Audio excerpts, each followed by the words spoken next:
안녕하세요. 김영윤입니다. 저는 느보산에 와 있습니다.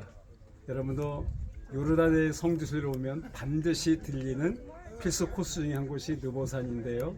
느보산 제가 여러 번 와봤지만 올 때마다 주어지는 감동이 늘 새롭습니다. 특별히 저에게는 개인적으로 되게 의미가 있는 곳인데요. 제가 서울대신역에서 담임 목회로 목회하다가 은퇴를 앞두고 이곳에 성지순례팀과 함께 왔었습니다. 그때 저는 저 뒤에는 기념 예배당에 들어가서 잠시 예배를 드리면서 묵상할 때 그 모세의 마음이 많이 느껴져서 제가 굳게 결심한 것이 하나 있었습니다. 저는 평소에도 목회를 은퇴하고 떠날 때는 아무 조건 없이 그리고 깔끔하게 그리고 정말 하나님의 마음에 합한 모습으로 떠나야 된다고 믿고 말하고 있었는데 이곳 느보산상에 있는 모세 기념교회에 와서 묵상하다가 모세가 바로 40년 동안 이스라엘 백성을 이끌고 광야를 지나오잖아요. 여기가 바로 저 아래가 모압 평지인데 이스라엘 백성들이 마지막 머물러고 진쳤던 곳입니다. 그리고 모세는 이제 자취를 알 수 없이 떠나가거든요. 신명기 34장 5절과 6절 말씀에 보면 하나님께서 모세에게 이렇게 말씀하십니다. 여호와께서 가라사대 모세야 내가 아브라함과 이삭과 야곱에게 주려고 맹세한 땅이 바로 여기다. 너에게는 네 눈으로 보게 할 거니와 너는 그리로 들어가지 못할지니라 라고 말씀을 합니다. 그리고 모세는 거기서 죽었다고 되어 있는데 벳볼 맞은편 모압 골짜기에 장사되었으나 그의 묘를 아는 자가 없다라고 말씀을 하고 있습니다. 저는 모세의 마음으로 깊이 이 느보산상에서 저 아래쪽에 보이는 사해와 그리고 유대 광야와 지금은 날씨 때문에 자라면 저 희미하게 보이는 여리고를 바라보면서 모세의 심정을 묵상했습니다. 모세가 그렇게 많은 시련과 고난을 겪으면서도 이스라엘 백성들을 이끌고 올 수 있던 힘과 어떤 저력이 있었던 것은 바로 하나님이 약속하신 땅, 요단 저편에 있는 젖과 꿀이 가나안 땅, 약속의 땅이 들어가고자 하는 희망 때문이었을 것입니다. 그런데 하나님은 이곳 모압 평지에 느보산에 오른 모세에게 너는 여기까지다. 너는 거기를 보지만 들어갈 수 없다. 내가 허락하지 않는다. 라고 말할 때 모세의 심경은 억장이 무너진 것 같았을 것 같아요. 그러나 성경에 보면 모세는 하나님께 항변하거나 따지거나 부탁하거나 애원하지 않고 어떻게든 거기를 좀 들어갈 수 있게 해주십시오. 한 번이라도 갔다 오게 해주십시오. 이런 사정을 하지 않습니다. 모세는 그냥 조용히 사라질 뿐입니다. 저는 그래서 이곳에 와서 모세의 심정으로 다시 묵상하면서 그래 내가 여기까지다. 하나님이 허락하신 곳까지 우리가 가고 거기서 순종하고 말없이 떠난 게 목회자의 자세가 되어야 된다라고 마음을 먹었기 때문에 저는 은퇴를 앞두고 은퇴할 때 정말 아무 조건 없이 은퇴를 하고 다짐하고 결심을 새롭게 했던 곳이 여기였고 저는 그 약속을 지켰습니다. 그래서 이곳에 올 때마다 저는 더 그 주어지는 감동이 새롭습니다.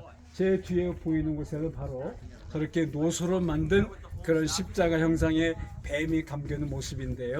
저것은 민수기 21장에 나오는 말씀을 형상화한 것입니다. 이태리 피렌체의 유명한 조각가였던 지오바니 판토니라는 사람이 만드는 건데 그 사람의 작품이 저쪽에 느보산 기념교회 입구에도 있습니다. 생명책이라고 하는 그런 것을 이렇게 잘 만들어 놨는데 바로 민수기 21장에 보면 이스라엘 백성들이 하나님께 원망하고 모세에게 대적하다가 광야의 불뱀들에게 수없이 많이 물려 죽습니다.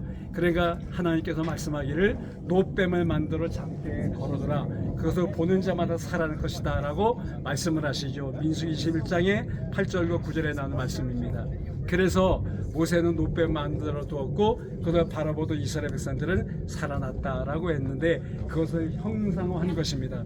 어떻게 보면 요즘 이 느보산의 기념교회 순례오는 사람들은 이 안에 있는 예배당보다는 저 조형물이 무슨 신통력에 있는 것처럼 거기에 만지거나 거기서 사진을 찍는 모습을 볼 수가 있는데 저건 단지 조형물일 뿐입니다.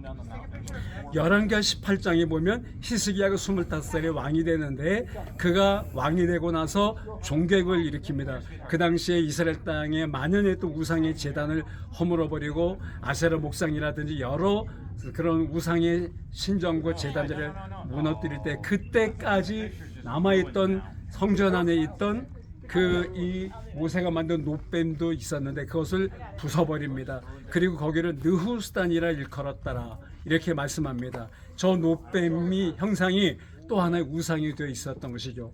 오늘날 우리의 마음속에도 또 다른 저런 노뱀 같은 우상이 있는지도 모르겠습니다. 그런 것이 있다면 오늘 이 느보산 산상에서 다 부수고 다 버리고 정말 모세의 그 결단과 같은 모습으로 우리가 모든 건 내려놓고 떠날 수 있어야 되겠다고 생각을 합니다.